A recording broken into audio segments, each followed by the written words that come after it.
Hello, my name is Ozioma and And I'm Obiora, and this is our ESSENCE Bridal Bliss love story. So we moved to Miami in January 2014 for a medical school, like a pre-medical school program, and we were both taking classes there before starting medical school, and we were in the same class. But I had a study partner, and he mentioned there was a cool guy in the class, and we might want to start studying with him. And the rest is history. Shout out Dana Jihadis. Yeah. I did not know that this would be my lovely wife when I first met her. She had all the good traits, but I didn't really know her personality. It took me a while to really enjoy that and really get to know her before I knew that this was the right woman for me. So before I wanted to pop the question, I needed about 4 years. Okay. So I would say when we first started dating, I did ask Obi to court me. I wanted to, know that he was intentional with me, and that was a difference, I would say, in our relationship. And you did also ask my mother, right? You spoke to my mom. I think so. Yeah. And she gave her approval for us to start dating, especially during medical school. I wanted to, concentrate on studying, but the relationship I had with you, it added more. You were very intentional. You didn't play about me, right? You were always there if I needed anything. You were my best friend. So it was the dating period was, I would say, excellent, and I would say that's what led us to getting engaged 4 years later. So the preparation process to get ready to propose to my wife was a fun process. My mother and I, we went to a couple different jewelry stores to look at rings. I picked one I believe she would like based off her character and what she likes. And then so I selected a ring, and then it was all about trying to figure out what was the best time. We had couples matched in residency program, and we were going to move into a home that I bought in Georgia. So I figured it'd probably be a good time to propose to her before we get to the home. So while I was driving out to Georgia, I stopped by her parents' home in Baltimore. We decided to get dinner, and that's where I decided to pop the question. Yeah, it was definitely a surprise. So as far as the proposal and being nervous, I was not nervous one bit. I was pretty sure she'd say yes. I'd say yes if I was her. But I did get on one knee as traditionally expected. I did. You did. And I was definitely surprised. Which I would say that's the fun part, because, yeah, I did not expect it at all.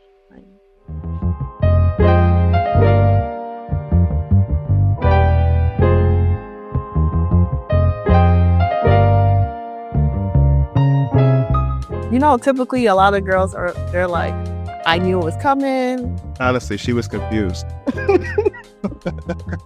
So as soon as I got the ring and you proposed to me, we did not immediately go into wedding preparation. I believe a couple months later, our families contacted us and they were like, the wedding's going on.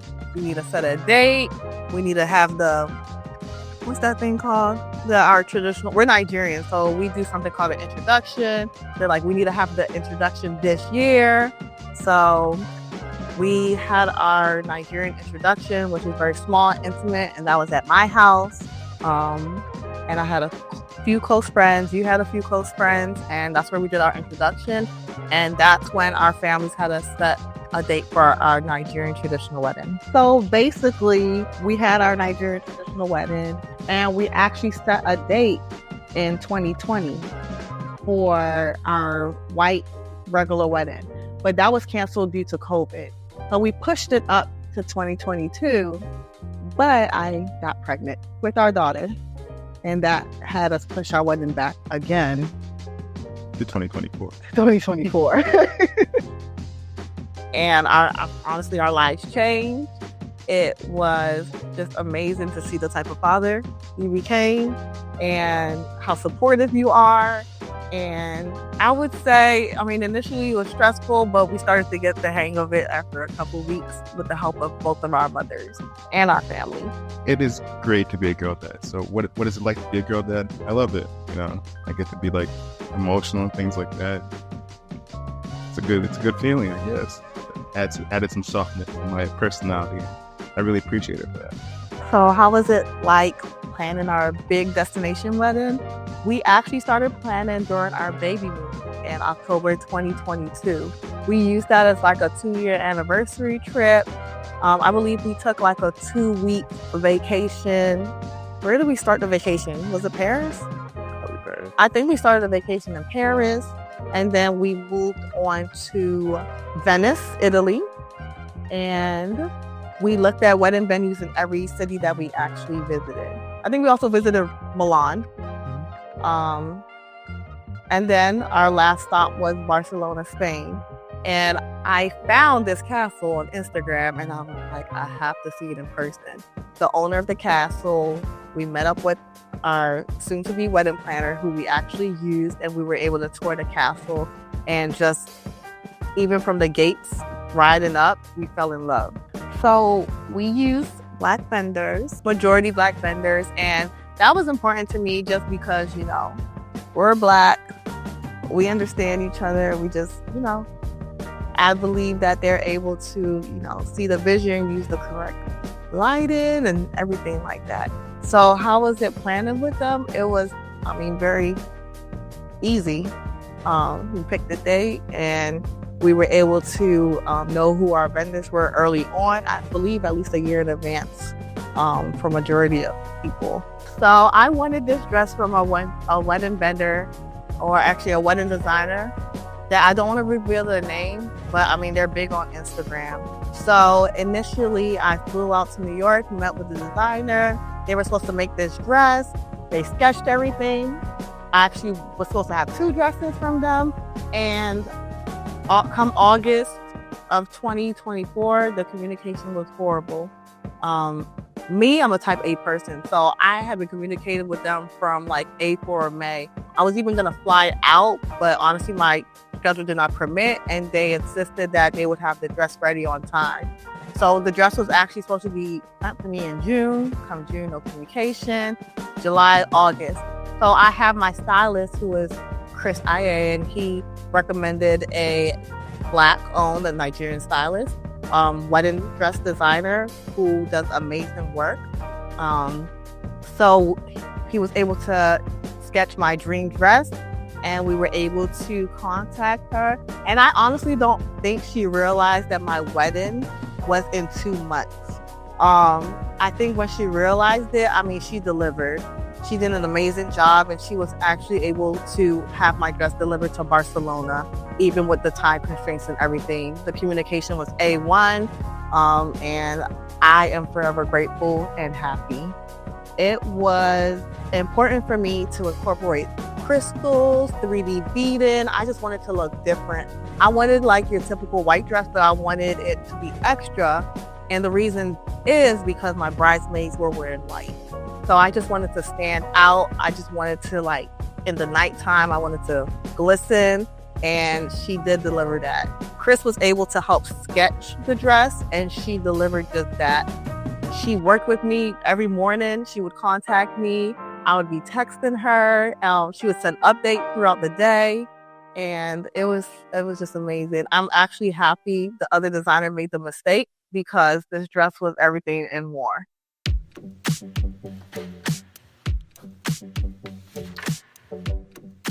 So I'm a neutral girl, and I know you typically don't hear that bridesmaids wear white to a wedding. It's a taboo. But me, I'm extra. I wanted my girls to stand out. I wanted them not to look like guests. And we did have our guests wear all Black. So I was toying between our guests wearing all white versus the bridesmaids wearing all Black, or the guests wear all Black and the bridesmaids wear all white. And I think we went with the latter. And I'm so happy I made that decision. They still stood out amongst the guests. They looked beautiful. Their dresses were And I'm so happy about how everything just turned out, the look. So where did I get my tuxes and my groomsmen's outfit? I went to a brand called Uma. They are a very high fashion, luxury designer brand, essentially for formal wear. So they do suits and tuxes. And I think they did an excellent job. They help you from inception to finish. You know, they help you pick the material, colors, options, styles. They really walk through the process, and I'm very appreciative for the good folks over there for really bringing to life my vision, essentially. Yeah, so for me, the ceremony was very dreamlike. It was a lot of white, a lot of flowers, a lot of familiar faces. You know, it was very comforting and very homey. And then when I got a chance to see my beautiful wife, you know, it was bliss. I get to see her walking down a mirrored aisle towards me, across water, essentially, with her father accompanying her. And it was a magical moment for me. It was amazing. It was beautiful. It was touching. It brought tears to my eye. I remember hearing like the crowd. I knew something was going on when it came down to Zara walking down the aisle, which I was able later to see thanks to our videographer. But I remember tearing up before I walked down the aisle. And once I walked down the aisle across the water, and I just was looking at Obi the whole time, it was just amazing because it was like, look where we've come. Like, you know, look how far we've come. We got married the same year that we celebrated 10 years of knowing each other, and it was just amazing. It was beautiful, and you know, it was more than I could ever ask for. So Obi's vows was, you know, it was very touching to me. I, you know, was listening intensely, and I really appreciate the vows and that you made to me and the promises. And yeah, it was beautiful. It brought tears to my eyes as well. And, you know, it's just a moment that I'm going to cherish for the rest of my life. So we used Priscilla Lorenz, who was our wedding planner, and also she helped us bring our vision to life. It's just funny when you send like your vision board to people who are supposed to, you know, bring it to life, and it's just wild when you actually see what you envision in real life and even more. I just remember telling her when we did another site visit that I wanted flowers everywhere. And I didn't know she was literally going to put flowers everywhere. So walking to the reception, just seeing the flowers all over the ceiling, all over the table, to the floor, just flowers everywhere. It was just beautiful, and they were all real. And it was just amazing. Like, it smelled like a greenhouse. Like, you could smell how fresh the flowers were. And I was just so happy. It was just very angelic. It was just really a fairy tale. And honestly, I had the wedding of my dreams. So, yeah. Food was delicious. I think we had a company called Jubini, or a restaurant called Jubini, do the catering. Michelin. Food. Michelin star restaurant, which is delicious food. And it was nice to get to interact with all the guests, you know, watch everybody have fun and see them enjoying themselves. So that was really good. That was a really good part for me, was watching everybody else enjoy it. Yeah. Especially her. Yeah. We did karaoke. So the MC, he went around and we did karaoke while we all sat, ate dinner. It was just very intimate. We only had like 120 guests, but from where we sat, I feel like we could see everyone. So, I mean, I love that intimacy we have at the wedding. So what was the cake like? You want to describe it? We needed a sword to cut the cake. So it's funny because I told the wedding planner, I wanted a big, huge cake, and I didn't know they would take it literally, but the cake was tall, it was white, maybe like 6 rows of cake. I don't know how you describe it, but it was tall, white, with flowers. To me, it was just simple and elegant, and it was nice. So did we save our cake in the freezer? No, we did not. We did not travel back home with our cake. And yeah, we'll just get a new cake this year. I know it's a tradition, but we'll start our own tradition. So did we meet our budget? you know that expression, like a hair above your budget? We were like a dreadlock above our initial budget. It wasn't bad though. It wasn't bad. I think it was worth every penny, and that's really what matters. Yeah.